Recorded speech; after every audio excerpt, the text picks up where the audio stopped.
My name is Alex Meisner, and it's Alex Meisner Construction. Alex the Builder's easy, and that's my reputation. Not a lot of ego. You know, I know that when people come to me, they want one of the biggest investments in their life is going to be their house. So I have to treat it that way. So I treat it, respectfully, and they're going to spend money, and they want to spend it with me. So I try to take care of them as best I can. So every day I run the job. I don't have any employees, and I try to make it fun. I try to make every house as fun as I can make it. The exterior of this house is stucco, corbels, darker, flat tile roof. It's not an old world looking house, but it's not a normal traditional ranch style house that you usually see. Wood shutters, wood front door, custom front door. We try to make this one just a little bit different. And that's what you kind of see with this one. It's just a lot of stone, a lot of color, so dark color. The original plan of this house was supposed to be a normal house because I actually approached them to have it in the parade about a week after we already signed the contract. So then as soon as that happened, she showed me a picture of a house that she actually liked, and it was nothing like the house that I was supposed to build. And so we just changed it on the fly. That's kind of what I'm better at than most, is that I can do it on site without plans, because I've been in the business for long enough that I can stand out on the street and make the ceiling this tall and move the window over here. So that's kind of what I'm after. They had a great lot, walkout basement, great view. It has a covered patio that you can sit out there and look. Huge backyard. The lot was 190 feet deep. Come in the front door, immediately we'll notice beams on the ceiling. And we did the cabinetry in the living room out of black walnut.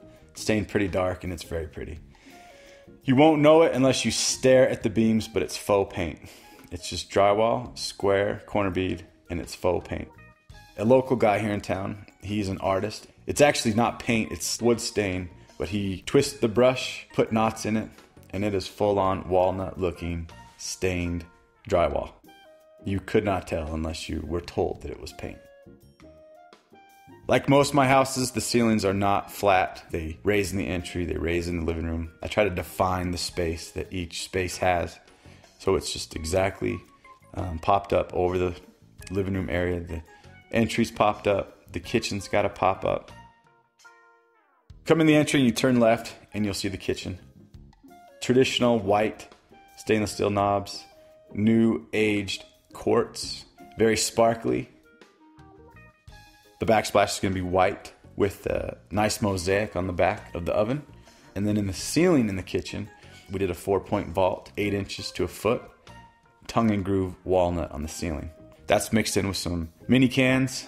The traditional dining room is not in this house. It's just a great big nook that's off the kitchen. It's an open floor plan. So as you walk in the door, it's semi-private. You can't see the kitchen from the front door, but you notice the living room. You'll walk into the kitchen and the whole dining room, but the kitchen overlooks the living room. Master bedroom's down the hall.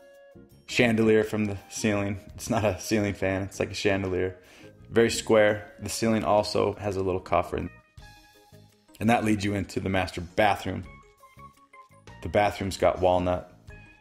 The tile on the floor is very new, linen lines, elongated tile, white countertops, great big mirrors that are framed with the walnut, and then a walk-in shower that is also white tile with that Euro style glass door. Other bedrooms are set up for their 2 little kids.